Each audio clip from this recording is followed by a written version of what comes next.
제로금리 시대가 이어지면서 수익형 부동산에 대한 관심이 커지고 있습니다.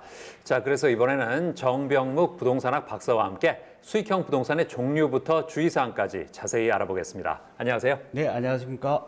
먼저 소개를 부탁드리겠습니다. 네, 저는 부동산 관련 업무를 쭉 해오다가 현재는 경기도 광주에서 공인중개사 사무실을 운영하고 있는 부동산학 박사 정병묵입니다. 부동산 시장 전망은 어떻습니까?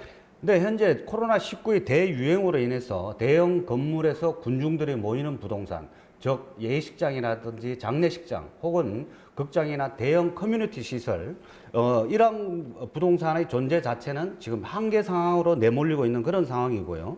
비대면 구매의 활성화로 인해서 상가의 쇠퇴를 예고하고 있고, 그리고 정부의 다주택자에 대한 페널티에 가까운 그러한 세금 정책으로 인해서 빚내서 주택에 투자하는 갭투자 형식의 이러한 투자는 사실상 불가능하게 됐습니다. 그래서 시중의 풍부한 유동성으로 인해 이 돈들이 수익형 부동산으로 지금 몰리고 있는 그러한 상황입니다. 부동산 투자의 종류에는 어떤 게 있을까요? 흔히 부동산 투자라고 한다면 우리가 아파트 투자 혹은 토지에 투자하거나 상가 혹은 빌라 정도로만 이렇게 생각을 하고 있는데요. 하지만 인터넷 구매의 발달로 인해 상가 투자는 좀 조심스럽습니다.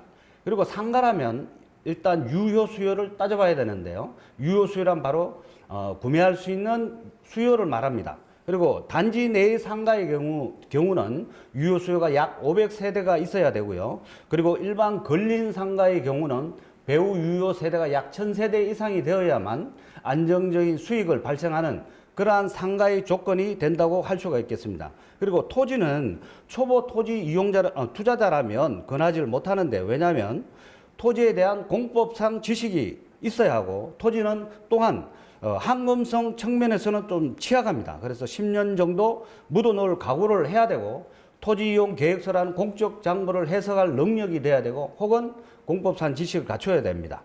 특히 산업용 부동산에 주목하는 이유가 있다고요? 네, 지금 현재 6월부터 정부에서는 다주택자에 대한 종부세 혹은 양도세 중과로 인해 주택 이외의 부동산, 즉 비주거용 부동산에 대한 부동산 수요가 계속 늘어날 것으로 보입니다. 주거 시장에 대한 규제와 사상 초유의 그 저금리 영향으로 인해 갈 곳 잃은 돈들이 상대적으로 비주거용 부동산, 특히 수익형 부동산으로 자금 이동이 예상되며, 우리나라는 주변국에 이미 제조 강국으로 이렇게 각인되어 있습니다. 그렇다 보니 이 제조 기반이 되는 공장 창고, 제2종 건생 제조업소, 그리고 제1종 소매점, 이러한 부동산의 수요가 늘어날 것으로 전망하고 있습니다. 투자 시에 주의할 점은 어떤 게 있을까요? 네, 산업용 부동산은 일단은 다른 부동산에 비해서 토지 비율이 높은 편입니다.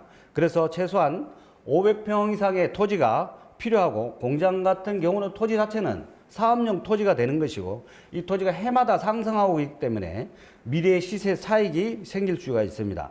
그리고 각 용도 지역에 따라 건축할 수 있는 건축물이 제한적이기 때문에 매우 신중한 접근이 요구됩니다.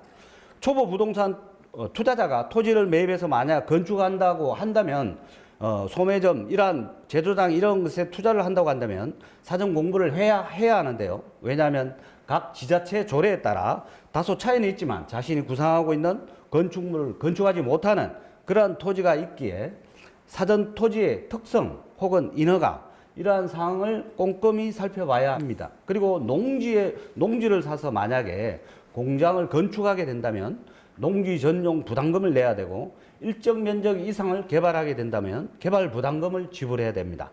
그래서 관련 세금도 꼼꼼히 체크하고 세금 관련 공부를 해서 앞으로 남고 뒤로 미치는 이러한 일이 발생하지 않아야 된다고 생각을 합니다.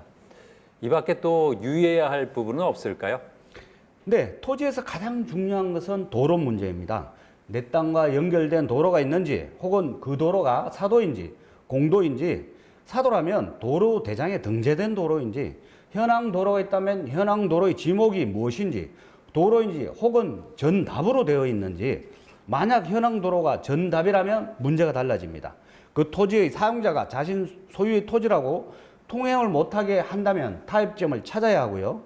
지목이 도로라면 오히려 통행 방해자가 적용될 여지가 있습니다.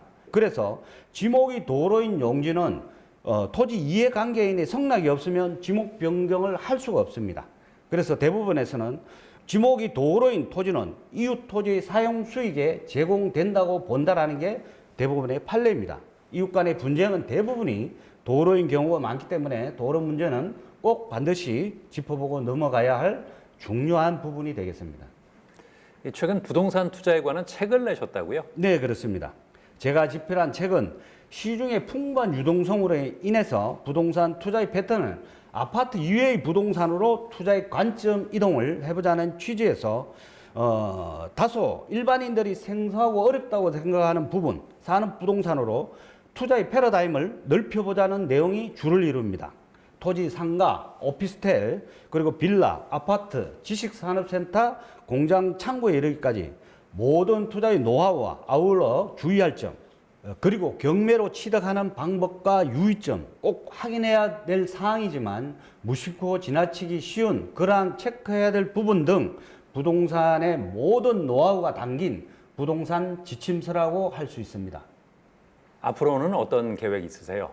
나의 부동산 관련 노하우, 지식을 나누어 줄 수 있는 그러한 강의가 많았으면 하는 목표가 있습니다.